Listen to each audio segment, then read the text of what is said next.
আসসালামু আলাইকুম ওয়া রাহমাতুল্লাহি ওয়া বারাকাতুহু। আপনারা ভালো আছেন? আল্লাহ পাক রব্বুল আলামিন আমাদের প্রত্যেকের সুস্থ রেখেছেন, এটা বড় নিয়ামত। এবং আমাদের পবিত্র দিন জুম্মার দিন নামাজ পড়ার তৌফিক দান করেছেন, এই জন্য বলি আলহামদুলিল্লাহ। ইন্নাল হামদালিল্লাহি নাহমাদুহু ওয়া নাস্তাঈনুহু ওয়া নাস্তাগফিরুহু ওয়া নু'মিনু বিহি ওয়া নাতাওয়াক্কালু আলাইহি ওয়া না'উযু বিল্লাহি মিন শুরুরি আনফুসিনা ওয়া মিন সাইয়্যাতি আ'মালিনা। من يهد الله فلا مضل له ومن يضلله فلا هادي له ونشهد أن لا إله إلا الله وحده لا شريك له ونشهد أن محمدا عبده ورسوله أرسله بالحق بشيرا ونذيرا وداعيا إلى الله بإذنه وسراجا منيرا. فقال الله تعالى في كلامه المجيد وفي الفرقانه الحميد. أما بعد فأعوذ بالله من الشيطان الرجيم.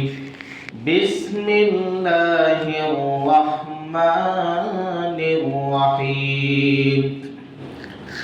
يا أيها الذين آمنوا صلوا عليه وسلموا تسليما. اللهم صل على سيدنا مولانا محمد وعلى آل سيدنا مولانا محمد.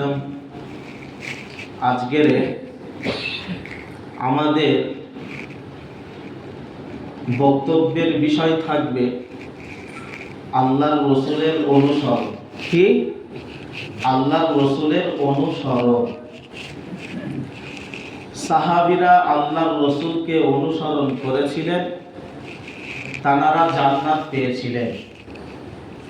আর আল্লাহর রসুলের জামানায় যারা অনুসরণ করেননি, মহাব্বত করেছিল, কিন্তু তারা জাহান্নামী হয়ে গিয়েছে। বর্তমান সমাজ, আমাদের নবী নাম আমরা প্রত্যেকে জানি, শেষ জামানার নবী হযরত মুহাম্মদ সাল্লাল্লাহু আলাইহি ওয়াসাল্লাম আমাদের নবী প্রচুর মর্যাদা, এবং এই নবীর উম্মতের প্রচুর মর্যাদা আল্লাহ পাক রব্বুল আলামিন দিয়েছেন, প্রচুর অফার দিয়েছেন। এবার নবীর উম্মত যদি অফারগুলো ধরে নিতে পারে সে হলো কামিয়াবি, আর কেউ যদি না ধরতে পারে সে কামিয়াবি না, সে জাহান্নামী হয়ে যাবে। আব্দুল্লাহ আনসারী রাদিয়াল্লাহু তাআলা আনহু, উনি এমন একটি সাহাবী ছিলেন, নামাজ পড়তেন, নামাজ পড়ার জন্য ওনার একটা কাপড় ছিল, আর যা কাপড় ছিল পরার মতো না। নামাজে যখন আসতেন তখন বিবিকে ঘরের ভিতরে একটা গর্ত করা ছিল, সেই গর্তের ভিতরে রেখে আসতেন, আর উনি নামাজ পড়তে আসতেন। নামাজ পড়ার পরে সবার লাস্টে আসতেন, আর সালাম যখন ফিরানো হয়ে যেত সবার ফার্স্টে চলে যেতেন। ওমর রাদিয়াল্লাহু তাআলা আনহু এই দৃশ্য 3 দিন দেখলেন। দেখার পরে আল্লাহর রসুলের কাছে অভিযোগ দিলেন যে আব্দুল্লাহ আনসারী সবার লাস্টে আসে এবং ফার্স্টে চলে যায়। ইয়া রাসূলুল্লাহ, হুজুর আপনি তো বলেছেন মুনাফিক যারা হবে তারা মসজিদে আসবে এবং তাড়াতাড়ি তারা হুটপাট করে চলে যাবে, তাড়াতাড়ি কোনো যেন খুব বড় ধরো কাজ আছে, তাড়াতাড়ি যেন কোথায় এসেছে, খুব কষ্টের মাধ্যমে আছে, তাড়াহুড়ো করে সে বাইরে চলে যাবে। আর মুনাফিক যারা হবে তারা বাজারে যখন যাবে তাদের মজা লাগবে, বাজারে তারা অনেক টাইম দেবে। আল্লাহর রসুল এই কথা শুনে বললেন যে ওমর, আন্দাজে কথা বলা ঠিক না, চলো আমরা আব্দুল্লাহ আনসারীর বাড়ি যাই। 4 জন সাহাবী আব্দুল্লাহ আনসারীর বাড়িতে গেলেন। দরজায় আসসালামু আলাইকুম বলে যখন আল্লাহর রাসূল যখন সালাম দিলেন, ভিতর থেকে কোনো সালামের আওয়াজ নাই। আবার আল্লাহর রাসূল সালাম দিলেন, আবার কোনো আওয়াজ নাই। আবার সালাম যখন দিলেন, আব্দুল্লাহ আনসারী দরজা তখন খুললেন, ঠক ঠক করে কাঁপছেন। ইয়া রাসূলুল্লাহ, হুজুর বিয়াদবি মাফ করে দেবেন। আল্লাহর রাসূল তখন বলছেন, আব্দুল্লাহ আনসারী তুমি কি জানো, আমি যদি কারের উপরে অসন্তুষ্ট হই, আমি অসন্তুষ্ট হই তাহলে সে হবে জাহান্নামী। আমি কারের উপরে যদি রাগান্বিত হই সে হবে জাহান্নামী, তুমি কি জানো? আব্দুল্লাহ আনসারী তখন বলেছিলেন, ইয়া রাসূলুল্লাহ, হুজুর আমার কিছু কথা আছে। আল্লাহর রাসূল তখন বললেন, আব্দুল্লাহ আনসারী তুমি মসজিদে সবার লাস্টে ঢোকো আর ফার্স্টে কেন বের হও? তোমার এই অভিযোগ 4টে সাহাবী আমাকে দিয়েছে, তুমি কেন বলো এইরকম কাজ করো? তখন আব্দুল্লাহ আনসারী বলছেন, ইয়া রাসূলুল্লাহ হুজুর, ইয়া হাবিবাল্লাহ হুজুর, আমার পরনের একটা কাপড় আছে, সেই কাপড়টা ছাড়া আর অন্য যে কাপড়গুলো আছে পরার মতো না। আমি যখন নামাজে যাই আমার বিবির আমি গর্তর ভিতরে রেখে দিয়ে আসি, আর নামাজ পড়ে সঙ্গে সঙ্গে চলে আসি, যেন না আমার বিবির নামাজ কাজা হয় না। আমি আবার জামাটা যখন খুলে দিই আমার বিবির কাছে, আমার বিবি নামাজ পড়ে। আল্লাহর রাসূল তখন বলছেন, আব্দুল্লাহ আনসারী তুমি নামাজের এত গুরুত্ব দিয়েছো, নামাজ আহালকে তুমি বাঁচিয়েছো, তুমি নামাজ পড়েছো এবং তোমার আহালকে তুমি বাঁচিয়েছো। তোমার এত মহাব্বত, নামাজের এত মহাব্বত, আচ্ছা ঠিক আছে আমি মেনে নিলাম। তাহলে ওই যে তোমার ঘরের সামনেই যে ছোট একটা বাচ্চাকে তুমি ছাগল দিয়ে বেঁধে রেখেছো, ওই বাচ্চাকে তুমি ছাগল দিয়ে বেঁধে রেখেছো কেন বলো আব্দুল্লাহ আনসারী। তখন বলছেন ইয়া রাসূলুল্লাহ হুজুর, ওটা হলো আমার ছেলে। আর আমার উঠোনে এক ইহুদি খেজুর গাছ আছে, সেই খেজুর গাছ বেঁকা হয়ে আমার উঠোনে এসে পড়েছে। উঠোনে পাকা যখন খেজুর হয় সেই খেজুরটা উঠোনে পড়ে, আর আমার ছেলে সেই খেজুরটা খাওয়ার জন্যে খুব জ্বালাতন করে আমার কাছে। আপনি তো বলেছেন না বলে যদি কারোর জিনিস নাই সেটা হলো চুরি, আর না বলে যদি কোনো জিনিস খাই অন্যের জিনিস, সেই জিনিস খেয়ে যখন রক্ত হবে, মাংস যখন গড়বে, সেই রক্ত মাংস হলো জাহান্নামী। সেই রক্ত মাংস ওটা জায়েজ হবে না, নাজায়েজ। আর আমার ছেলে যখন ওই খেজুর খেয়ে তার যখন রক্ত হবে, মাংস হবে, সেই মাংসটা হবে জাহান্নামী, জান্নাতি হবে না। ওই জন্য ইয়া রাসূলুল্লাহ হুজুর, আমি যখন কাজে যাই তখন আমি আমার ছেলেকে ছাগল দিয়ে বেঁধে রাখি, ছাগল দিয়ে বেঁধে রাখি। তাহলে বোঝা গেল আল্লাহর রাসূলের অনুসরণ এই রকম করেছিলেন। আর আমরা অনুসরণ কখন করি, ভালোবাসি কখন করি, সব বেরাতে খাওয়া ভিত্তিক অনুসরণ, খাওয়া ভিত্তিক। লাইলাতুল কদরে খাওয়া ভিত্তিক অনুসরণ, ভালোবাসা।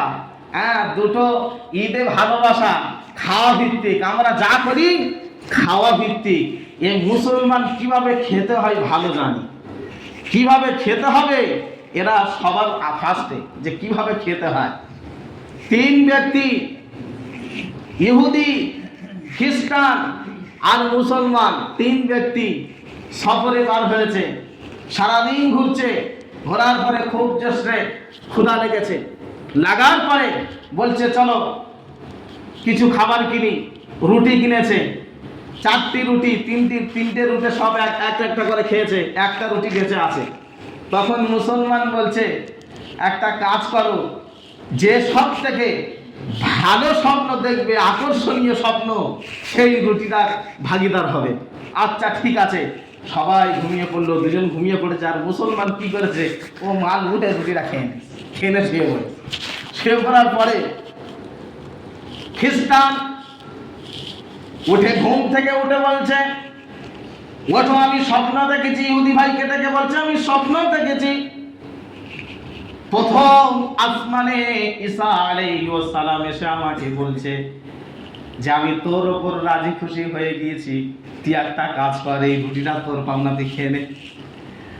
ওর যখন ঘুম ভেঙেছে, ইহুদির যখন ঘুম ভেঙেছে, তখন সে বলছে শোন, তুই তো প্রথম আসমানে দেখেছি মুসা আলাইহিস সালাম আমার ষষ্ঠ আসমানে আমাকে ডেকে বলছে আমি তোর উপর খুশি, তোর চলাফেরা আমি সব খুশি, তুই একটা কাজ কর, তুই খেয়ে নে, এটা তুই খেয়ে নে, রুটিটা তোর পাওনা।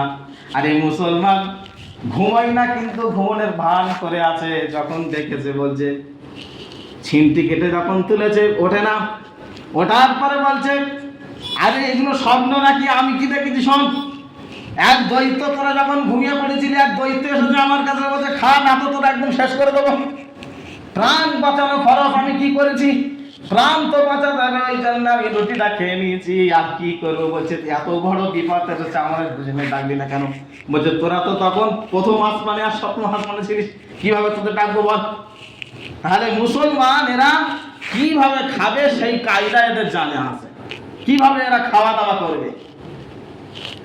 আল্লাহ পাক রব্বুল আলামিন কোরআন মাজিদের মধ্যে বললেন قل إن كنتم تحبون الله فاتبعوني يحببكم الله ويغفر لكم ذنوبكم والله غفور رحيم।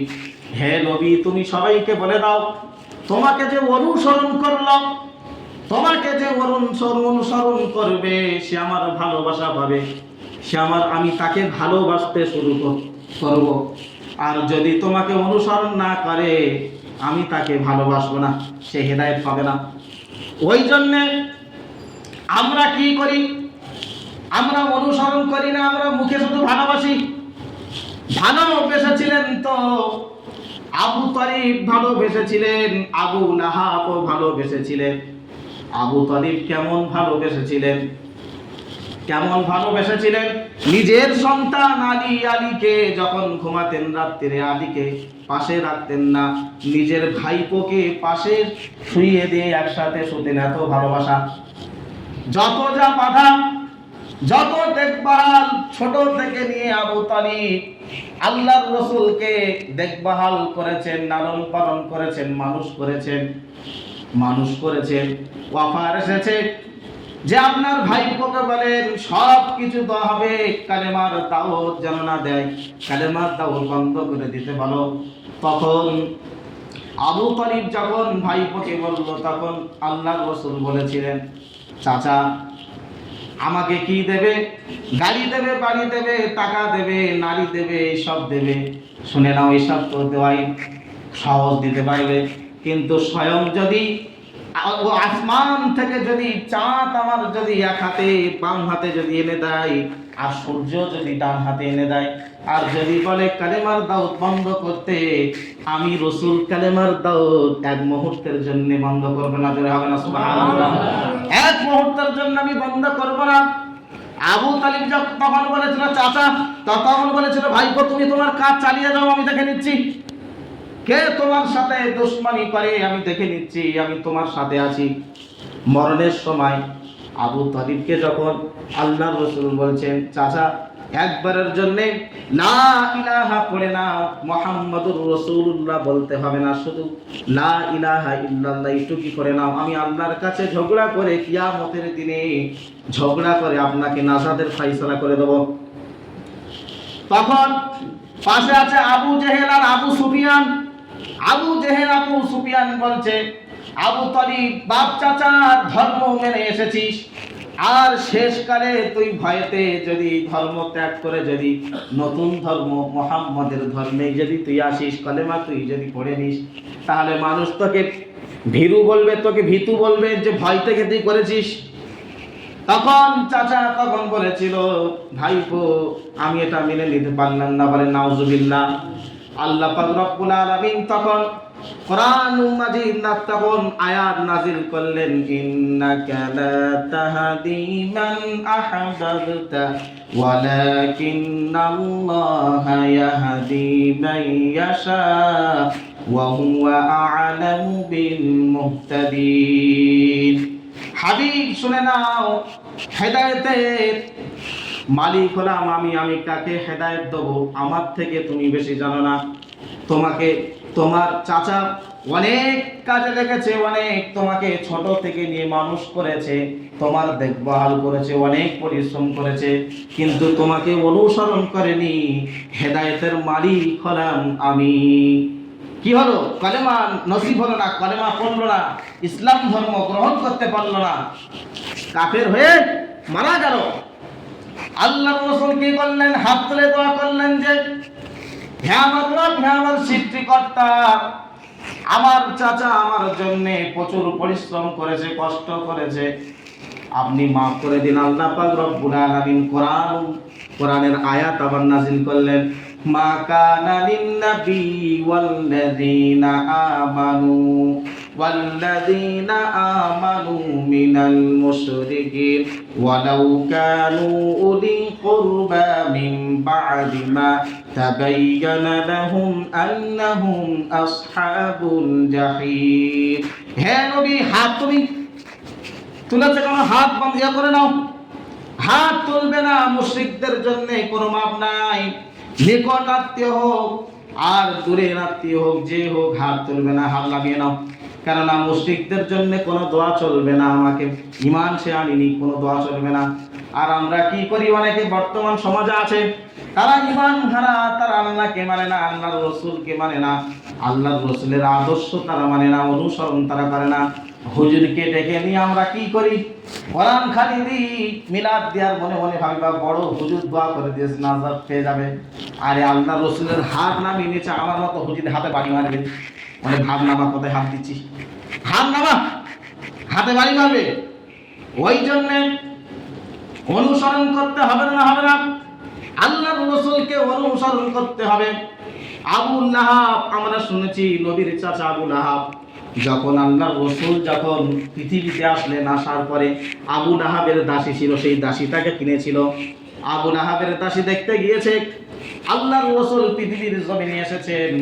আবু লাহাব তখন বলছেন, দাসী তুমি তো আমার অনুমতি ছাড়া কোনোদিন কোথায় যাওনি, তুমি কোথায় গিয়েছিলে বলো? তখন বলেছিল, তোমার ভাই আব্দুল্লাহর একটা সন্তান হয়েছে, একটা ফুটফুটে সন্তান হয়েছে, দেখতে গিয়েছি। তোমার ভাই যদি আজকের থাকতো কত না খুশি হতো।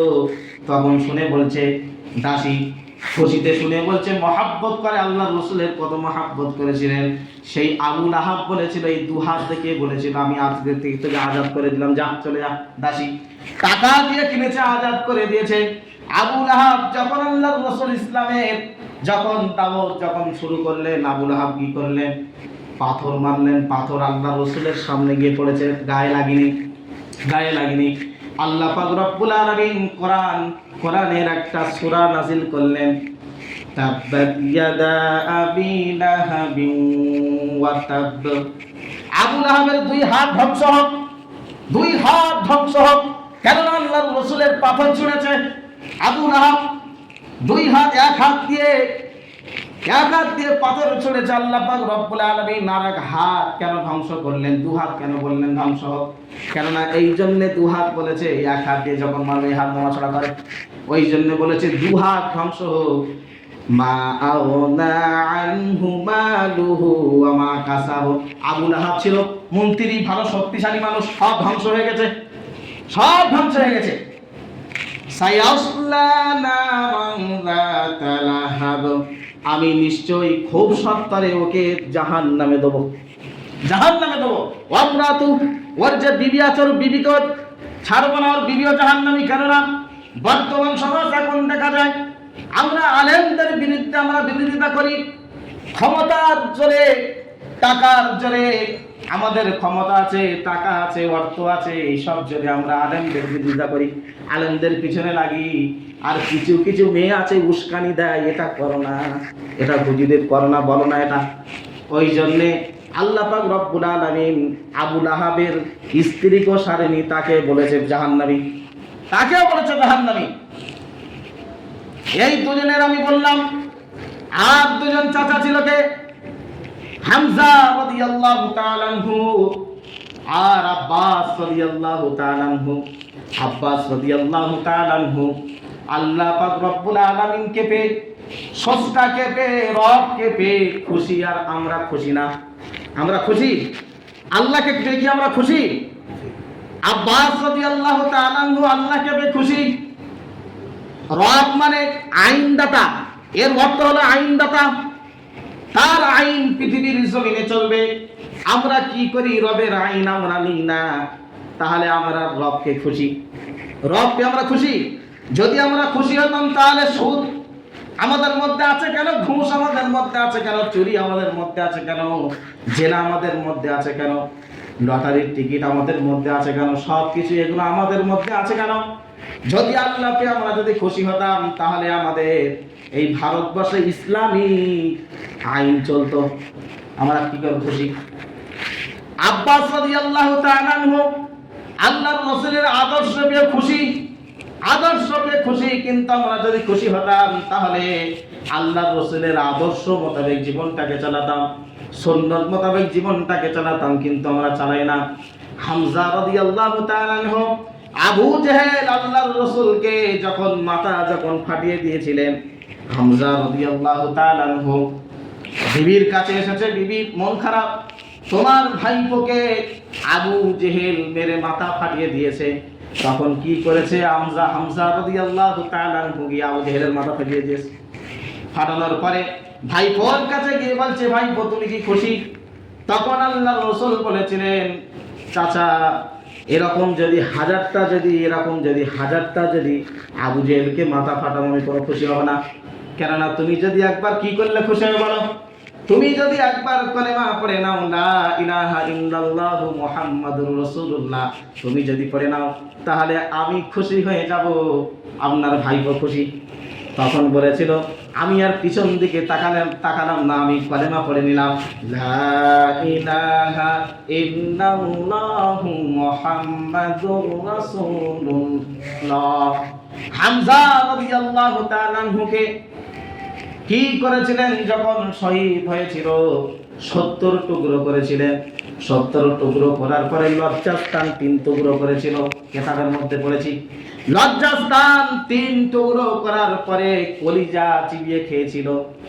তখন হামজা রাদিয়াল্লাহু তাআলা আনহু কন্যা তখন এসে আল্লাহর রাসূলের কাছে বলছেন, আমার আব্বা যে শহীদ হয়েছে, যারা শহীদ হয় তারা হলো জীবিত। আল্লাহ পাক রব্বুল আলামিন বলেছেন তাদের আমি খাদ্য দিই, তারা মৃত না, তারা জীবিত। আমার আব্বা যে শহীদ হয়েছে আমি দেখা পাবো কোথায়? তখন আসমান থেকে বলছে, আব্বা আমি তো এখানে। তখন আল্লাহর রাসূল বলছেন, তুমি কি দেখা পেয়েছো বলো? বলছে, আমি দেখেছি ফেরেশতাদের সাথে আমার আব্বা উড়ে উড়ে ভ্রমণ করছে, সফর করছে। বলছে আল্লাহর রাসূল তখন বলেছিলেন, ওটা হলো জান্নাত। তোমার আব্বা ভ্রমণ করছে উড়ে উড়ে, জোরে হবে না সুবহানাল্লাহ। তাহলে যারা দিনের রাস্তায় শহীদ হয়, আল্লাহর রাস্তায় যারা শহীদ হয়, তারা মৃত না, তারা জীবিত। আল্লাহ পাক রব্বুল আলামিন স্বয়ং তাদেরকে খাদ্য খাওয়ায়, খাবার খাওয়ায়, স্বয়ং তাদেরকে খাদ্য খাবার খাওয়ায়। আর আমরা বর্তমান সমাজ এখন দেখা গেলে আল্লাহর রাসূলের আদর্শ আমাদের মধ্যে নাই, আল্লাহর রাসূলের আদর্শ আমাদের মধ্যে নাই, সুন্নাত আমাদের মধ্যে নাই। কোরআন মোতাবেক আমাদের জীবনটাকে আমরা চালাতে পারি না। ইতিম, আমরা ইতিমদেরকে লক্ষ্য রাখবো সর্বসময়। ইতিমদেরকে আল্লাহর রাসূল বলেছেন, যে ব্যক্তি আমার যে উম্মত ইতিমদেরকে মহব্বত করে, ভালোবাসে, আমি রাসূল বলে দিলাম স্বয়ং আরশের তলায় আমি তাকে খাওয়াবো। জোরে হবে না সুবহানাল্লাহ। আরশের তলায় আমি তাকে খাওয়াবো। আর আরশের তলায় যে খাবে সে ডাইরেক্ট যাবে জান্নাতে, জান্নাতে চলে যাবে। আমি আপনাদের কাছে একটা ঘটনা বলে আমি শেষ করে দেব। এক, আপনার ছেলে আছে, দুটো ছেলে, তিনটে ছেলে আছে আপনার। ছেলে মধ্যে ছোট ছেলেটা ইন্তেকাল করলো। ইন্তেকাল করার পরে তার দুটো সন্তান আছে। কটা? দুটো সন্তান আছে। আমরা কি করি? যখন আমাদের নাতিরা থাকে, ছেলেরা যদি মারতে যায় তাদেরকে চড় মেরে সরিয়ে দিই, এই আমার দাদু ভাইয়ের মারবি না। পাশে বসিয়ে আমরা মহব্বত করি, ভালোবাসি, একসাথে ঘুমাই। ঘুমাই না মহব্বত করি। তাহলে আপনার ছেলে যখন মারা গেল, মারা যাওয়ার পরে এই রকম রিপোর্ট অনেক জায়গায় আছে, দুটো সন্তান আছে, সেই ছেলে মারা গেল, তার বিবি তো বিধবা হলো। আমরা কি করি? 1 মাস 2 মাস পরে তাদেরকে তাড়িয়ে দিই, তাদেরকে তাড়িয়ে দিই যে দূর হ, এর অলক্ষ্য নেবে, এর জন্যে আমার ছেলেটা মারা গেল, দূর হ, সন্তান সমেত আমরা তাড়িয়ে দিই, তাড়িয়ে দিই। মেয়েটা বিধবা হলো, হয়ে যাওয়ার পরে 1 সপ্তাহ গেল, 2 সপ্তাহ গেল, 1 মাস গেল, কেউ ভালোভাবে কথা বলছে না, মিশছে না, এমনভাবে তার সাথে ব্যবহার আচরণ করছে। মেয়েটা খুব দুঃখিত, দেখছে যে স্বামী মারা গিয়েছে, আমার সাথে ভালো ব্যবহার কেউ করছে না। রাতের বেলা শুয়ে শুয়ে বিছানায় বালিশ ভিজে যাচ্ছে, অঝার নাইনে কাঁদছেন আর বলছেন, আল্লাহ আমাকে এত কষ্টের মধ্যে আপনি ফেললেন, আমার তো স্বামী মারা গিয়েছে, আমাকে তো কেউ ভালো নজরে দেখছে না, আমি এত কষ্টের মধ্যে আছি, এই দিনটা কি আমার দেখতে হলো? অঝার নাইনে কাঁদছেন। ছেলেদেরকে বলে দিয়েছে, দুটো ছেলে, যে কালকের নামাজের পরে ভোর হবে, সকালবেলা আমরা চলে যাব। তা আচ্ছা ঠিক আছে, সকালবেলা চলে যাবে। সকাল হলো, যা সামানপত্র ছিল সব কিছু গুছিয়ে নিল। নেওয়ার পরে দুটো ছেলে বলছে, মা একবার যাই না, গিয়ে দাদুর কাছে বলে আসি যে আমরা চলে যাচ্ছি। দাদুর কাছে গেল, যাওয়ার পরে বলছে, দাদু আমরা চলে যাচ্ছি, আর আসবো না। তুমি যে দাদু হয়েছে, তুমি তো বলতে পারতে যে তুই কোথায় যাচ্ছিস, তোরা আমার বুকের ওপরে থাক, আমি যতদিন বেঁচে আছি আমার বুকের ওপর থেকে তোরা মানুষ হ। আমার তো সন্তান তো চলে গেছে, তোরা আমার তো কোথায় যাবি আমাকে ছেড়ে, আমি তো তোরে দাদু, তুই আমাদের বুকে তোরা দুজন মানুষ হ, বলতে পারতিস তো। কি করলো, কোনো কথা নেই। এবার কি করলো, যে দাদির কাছে যায়, অন্তত দাদির কাছে গেল। যাওয়ার পরে দাদি তখন বলছে, ওয়ারুক্ষণে যা, দূর হ দূর হ, তোদের মুখ দেখতে চাই না। চলে এলো মায়ের কাছে, এসে বলছে যে মা এইরকম দাদি এরকম কথা বলেছে। তখন শুনে বলছে, বড় গুরুজনদের কথা শুনে নে, শুনে রাখ, গুরুজন যেটা বলে ভালোই বলে। এবার কি করলো, আসলো চাচার কাছে, এসে বলছে, চাচা চলে তো যাচ্ছি, দরজাটা খোলো, দরজা দেওয়া। দরজা খুলছে না। বউ বলছে, দরজা খুলুনি, খুললে অনেক কথা শুনতে হবে, চলে যাক, বিপদ চলে যাক, দূর হোক, এরা সব মুনামুখের দল, দূর হোক। চলে গেল। যাওয়ার পরে সামানপত্র সব গুছিয়ে নিল।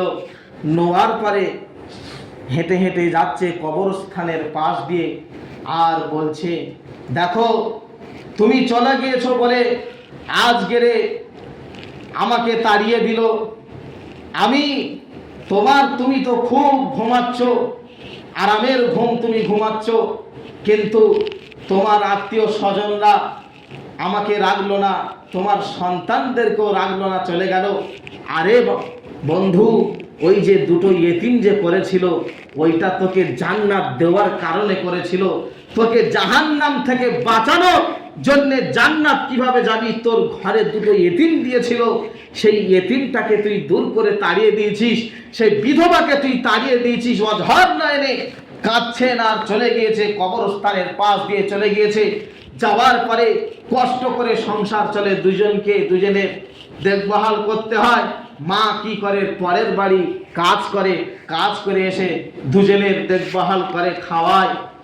ঈদ আসলো, ঈদ আসার পরে সবাই নতুন জামা কাপড় পরে, কিন্তু মায়ের কাছে গিয়ে বলছে, মা কি করেছে, যে পুরাতন জামা ছিল, ওই পুরাতন জামাটা ভালোভাবে সার্ফ দিয়ে পরিষ্কার করে তখন যখন দিয়েছে ছেলেদের কাছে, তখন বলছে, মা আমরা কি নতুন জামা পরতে পারবো না? তখন মা বলেছিল, শোন রে, তোরা যখন মানুষ হবি, তোরা যখন আমার বুকের ওপরে এখন থেকে মানুষ হ, তোরা যখন মানুষ হবি, মানুষের মতো মানুষের তোরা নিজে টাকা ইনকাম করে তোরা জামা কিনবি, কিনে তোরা নিজে পরবি, তখন আমি শান্তি হব, তখন আমার মনটা শান্ত হবে। তোরা এখন জামা কাপড় চাস নে, তোদের দেখভালের জন্য কেউ নাই রে, আমি ছাড়া কেউ নাই, সবাই তাড়িয়ে দিয়েছে, আমি মা তোদেরকে তাড়াইনি। তাহলে বোঝা গেল, আমরা যখন আমাদের ছেলেদেরকে জামা কাপড় কিনবো, তখন এতিমের জন্য একটা কিনবো, কিনে আগে এতিমকে দেবো, তখন আগে আমিও দেবো, আপনারাও দেবেন, আগে এতিমকে দেবো, তারপরে আমার সন্তানদেরকে দেবো। কে আমরা হাত তুলি যে এতিমদেরকে আমরা আগে দেবো, তারপরে আমাদের সন্তানদেরকে দেবো, দেবো। এতিম আগে। আরে এতিম তো তোমার মা যখন পরের বাড়ি এসেছিল, বাম্মা ছেড়ে একটা সময় এসেছিল, বাম্মা তখন মারা গিয়েছে। যাওয়ার পরে তখন নিজের স্বামী ছিল, স্বামীর কাছে চাইতো প্রয়োজনীয় জিনিস, স্বামীর কাছে চাইতো। যখন অসুস্থ হতো, যখন কোনো রোগে আক্রান্ত হতো, তখন স্বামীর কাছে চাইতো টাকা, ডাক্তার দেখাতো। এখন স্বামীটাও মারা গিয়েছে। স্বামীটা মারা যাওয়ার পরে নিজের মা তখন ছেলেদেরকে বলে, বাবা আমার এটা দাও না, বাবা আমার ওইটা দাও না, বাবা আমি কত বড় কাপুরুষ, আমার মা অসুস্থ, আমার মা শরীর খারাপ, আমার মা আমার কাছে চাইছে, বাবা এটা এনে দাও না, বাবা এই খাবারটা এনে দাও না, আমার ইচ্ছা হচ্ছে। এমন সন্তান আছে বাম্মায়ের দেখে না, বাম্মায়ের সাথে ভালো আচরণ করে না, বাম্মার সাথে ভালো ব্যবহার করে না, এমন সন্তান আছে এখানে। বাম্মা যত খারাপ হোক, বাম্মার সাথে ভালো ব্যবহার করতে হবে, সুমধুর ব্যবহার করতে হবে, কেননা আমার জন্ম দেওয়া বাপ, আমার বাপ, আমার মা। তাহলে আমার বাম্মা কত কষ্ট করে, কত পরিশ্রম করে, আমি যখন ছোট ছিলাম তখন আমার বাপ তখন হাটে নিয়ে গিয়েছিল, বাজারে নিয়ে যাওয়ার পরে আমি তখন জিজ্ঞাসা করেছিলাম, আব্বু এটা কি?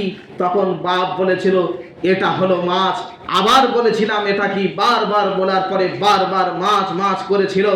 সূর্যের দিকে বলেছিলাম আব্বু এটা কি, বারবার জিজ্ঞাসা করেছিলাম, বারবার বলেছিল যে এটা হলো সূর্য। বারবার বলেছিল আমার জন্য খাবার আনতো, আমাকে খাবার কিনে দিত। সেই আব্বু আজকের কবরে চলে গিয়েছে, নীরব গহীন কবরে চলে গিয়েছে। সে মা আজকের নাই, সেই বাম্মা ভালো বিল্ডিং খানা সব কিছু রেখে, টাকা পয়সা জমি জায়গা বাড়ি যা কিছু আছে সব কিছু রেখে তারা চলে গিয়েছে। ঠান্ডার সময় আমরা কম্বল ছাড়া ঘুমোতে পারি না, আমরা তক্তাবশের উপরে খাটের উপরে আমরা ঘুমাতে পারি না। আমার বাম্মা চলে গিয়েছে কবরস্থানে, সেই কবর মাটি, সেই মাটি কত ঠান্ডা, সেই ঠান্ডায় পড়ে আছে আমাদের দিকে তাকিয়ে, চাতক পাখির মতো তাকিয়ে আছে যে আমার সন্তান কখন আমার জন্য কিছু পাঠায়, আমার সন্তান কখন আল্লাহর রাস্তায় দান করে, আমার সন্তান কখন ভালো ইবাদত করে, নামাজ পড়ে, আমার জন্য দোয়া করে। আমরা এমন সন্তান আছি জুম্মার দিনে শুক্রবার করেও আমরা কি করি, আমরা আমার বাম্মার জন্যে আমরা কি করি, কবর জিয়ারত আমরা করতে পারি না। যে বাম্মা সব কিছু অর্থ সব কিছু বিলীন করে দিয়েছে আমাদের জন্য, সব কিছু দিয়েছে, দেওয়ার পরে চলে গিয়েছে, সেই বাম্মার কথা আমাদের একবারও মনে আসে না, একবারও মনে আসে না। আমরা পৃথিবী নিয়ে ব্যস্ত, কিভাবে আমার টাকা হবে, কিভাবে আরেকতলা বাড়ি হবে।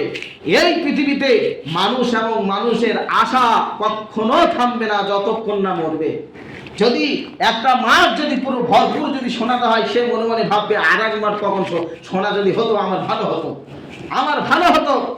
ওই জন্যে আমরা ইসলামটাকে আমরা মেনে চলবো। ইসলামটাকে না মানলে আমাদের জীবন ধ্বংস হয়ে যাবে। নবীর আদর্শ আমরা মেনে চলবো।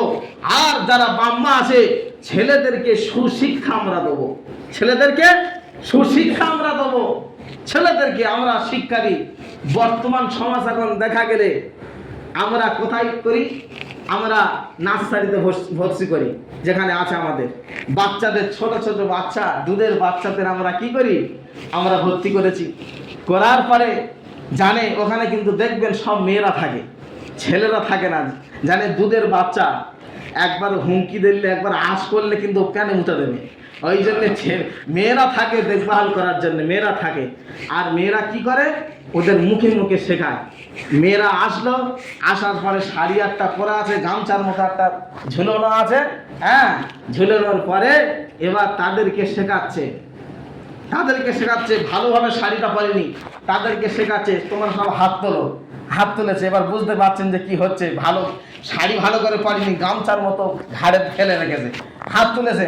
হাত তোলার বলছে বলো হাট্টিমা টিম টিম, হ্যাঁ বলছে বলছে বলছে হাট্টিমা টিম টিম, হ্যাঁ বলছে তাদের দুটো শিং, তারা মাঠে পারে ডিম। শিং বলছে বুঝতে পারছেন তো কি হচ্ছে, তারা মাঠে পারে ডিম। এইরকম কোনো বিদ্যা আছে যে হাট্টিমা টিম টিম, তাদের দুটো শিং? কোনো শিংওয়ালা কোনো প্রাণী ডিম পারে? ডিম পারে? তাহলে যে বিদ্যা মিথ্যা বিদ্যা, মিথ্যা দেওয়া শুরু হচ্ছে, সে যত যোগ্যতাপূর্ণ লোক হোক, যত শিক্ষিত হোক, সে কিন্তু মানুষের সাথে চিটিংবাজি করবে, মিথ্যাবাদী হবে, সে চিটিংবাজি করবে। কেননা ওর বিদ্যাটা শুরু হচ্ছে মিথ্যে দিয়ে। তারা মাঠে পারে ডিম। এখনকার 7 বছর 8 বছরের ছেলেরা তারা বুঝে গেছে, এখন আর ডিম ঘরে পাড়তে হয় না। তারা কি করে, মেয়েদেরকে নিয়ে চুমু খাচ্ছে, মাঠে গিয়ে ডিম পাচ্ছে, মাঠে গিয়ে ডিম পাচ্ছে। তারা তো জানে তারা ঘরে ডিম পাড়ে না, শিখে যাচ্ছে, তারা শিখে যাচ্ছে। ওই জন্যে আমরা কি করব, আমরা নবীর মাদ্রাসায় ছেলেদেরকে দেবো। এখানে হলো মিথ্যার জাল। আমাদের যত ইয়া আছে, শিক্ষাজনক জিনিস আছে, মিথ্যার জাল। আর সব থেকে শিক্ষা হলো এই কোরআনী শিক্ষা, এই ইলম, এই কোরআনী ইলম হলো পৃথিবীতে আমার কামিয়াবি, আখিরাতে আমার কামিয়াবি। এই কোরআনী শিক্ষা আমরা দিতে চাই না। আগামী আমি বলেছিলাম শুক্রবার যে কেন মক্তবে আসছে না, সেই 10 জন 11 জন কেন মক্তব ধর, এত বড় মহল্লা মক্তবে, আর সব ছেলেমেয়েরা কোথায়, আর সব কোথায়? তারা কি করছে? আমরা গার্জেন এতবার করে বলছি, হুজুর বলছে শুনছি না। আমরা গুরুত্ব দিই, এটা গুরুত্ব দিই, আমরা গুরুত্ব দিচ্ছি না। আর বেশি আমরা চালাকি করবো না, একটা ঘটনা বলে শেষ করে দেবো 45-এ। আমরা গুরুত্ব দিচ্ছি না, আমরা চালাকি করি। আমরা চালাকি কিরকম করি শোনেন। আপনাদের গ্রামের ছেলে বাসে উঠেছে, বাসে ওঠার পরে বাস থেকে পড়ে গিয়ে কোমর ভেঙে গেছে। কি হয়েছে? কোমর ভেঙে গেছে। কোমর ভেঙে যাওয়ার পরে সে কি করে, গ্রামের ছেলে সারাদিন ধরে সপ্তাহে একবার করে ভিক্ষে করে, সারাদিন করে ভিক্ষে করছে। ভিক্ষে করার পরে দেখছে যে 4 কিলো 5 কিলো করে চাল, হ্যাঁ, খালু কাকু খালা চাচিমা ভালো ব্যবহার করছে, কিন্তু চাল হয় না। আর একজন অচেনা সে একটা মেয়ে আসে গ্রামে, এসে 1 ঘন্টা 2 ঘন্টা চাল তোলে, তার 25 কেজি পার হয়ে যায়। মনে মনে ভাবছে আমি গ্রামের ছেলে, এত কায়দা করে বলি তবু সে আমার হচ্ছে না, তা একটা কাজ করি, কিভাবে কালেকশন করে, কিভাবে চাল তোলে টেকনিকটা দেখতে হবে। তা আচ্ছা ঠিক আছে, টেকনিকটা দেখবো। এবার এসেছে সেই মেয়ে একদম বোরকা পরে, ভালোভাবে চাদর মুড়ি দিয়ে, পা ছাড়ার কিছু দেখা যায় না, চাদর মুড়ি দিয়ে একদম এসেছে। আসার পরে এবার রাস্তার ধারে ধারে তো ঘর থাকে, এক জায়গায় শুনছে যে ছেলেটার খুব অসুস্থ, কি করব, বাঁচবে কি মরবে, খুব অসুস্থ। শুনে নেওয়ার পরে ঠিক 12টা যখন হয়েছে, এসে বলছে কারের দিকে কোনো চাইনি, কোনো ভিক্ষের কথাও বলিনি, পশ্চিম দিকে চেয়ে বলছে, আমি নবীর বেটি ফাতেমা, আমার বাড়ি মদিনা, আমাকে না দিলে মা তোর ছেলে আর বাঁচবে না। শুনে বলছে পাড়ার মেয়েরা গ্রামে, এবার শুনে বলছে যে বাবা মদিনাতে এসছে ফাতেমা, কোন রূপ ধরে কে আসে ঠিক নেই, একটা কাজ কর দিয়ে 5 কিলো চাল দে, 5 কিলো দিল, কিছু টাকা দিল, চলে গেছে। আর এক ঘরে বলছে আমি নবীর বেটি ফাতেমা, বাড়ি আমার মদিনা, আমাকে না দিলে মা তোর ঘরের অভাব যাবে না। বলছে বাবা মদিনাতে এসছে, দে ফাতেমা এসে দে 5 কিলো দে। এই করে 2-4টে ঘর খেয়েছে, 25 কিলো পার হয়ে গেছে। হয়ে যাওয়ার পরে দেখছে আর টাকা দিতে পারি না, শুধু দেখছে যে কি হচ্ছে, বাবা এ তো বিরাট হচ্ছে। এবার এরও হিংসা লাগছে যে আচ্ছা কলে পর্যন্ত আমি পাচ্ছি না, আমি সারাদিন ধরে করছি, 5 কিলো হচ্ছে, 6 কিলো হচ্ছে, আর এত হচ্ছে। একটা কাজ করি, এবার দেখছে যে এ মাল পালাবে, এবার বাস স্ট্যান্ডের কাছে একটা ঘর আছে, বুঝে এইটার ওপর নিয়ে আর টোরে গুলো চলে যাও। আচ্ছা ঠিক আছে। এবার বলছে আমি নবীর বেটি ফাতেমা, আমার বাড়ি মদিনা। ও তখন 5টা শুরু করেছে, আমি নবীর জামাই হযরত আলী, বল ফাতেমা তুই কোথায় ছিলি, তোকে পেয়েছি খেপি আর তোকে ছাড়বো না। বলছে ছাড়, বলবো ছাড়, ছাড়। তখন বলছে দে হাফ চাল দে, না তো ছাড়বো নি, তুই ছক খুঁজে কি করবে, হাফ চাল দে। তা কথা হলো আমরা বেশি চালাকি করবো না, বেশি চালাই করবো না, হুজুররা যেগুলো বলবে সেগুলো মেনে চলবো। হুজুররা বলছে যে আমাদের যারা আছে, আমাদের আত্মীয় স্বজন যারা আছে, আমাদের আহাল বর্গ, তাদেরকে কোরআন আমরা শিক্ষা দেবো এবং নবীর পথে আমরা চলবো, আল্লাহর রসুলের আদর্শ পথে, আল্লাহর কোরআন মোতাবেক আমরা চলবো, ইনশাল্লাহ চলবো। আর মক্তব্যে আমরা কি করব, বেশি আমাদের যারা আছে, বাচ্চারা আছে, বেশি আমরা মক্তব্য পাঠাবো, ইনশাল্লাহ। ওয়াখির দাওয়ানা আলহামদুলিল্লাহি রাব্বিল আলামিন। সুন্নত পড়েন।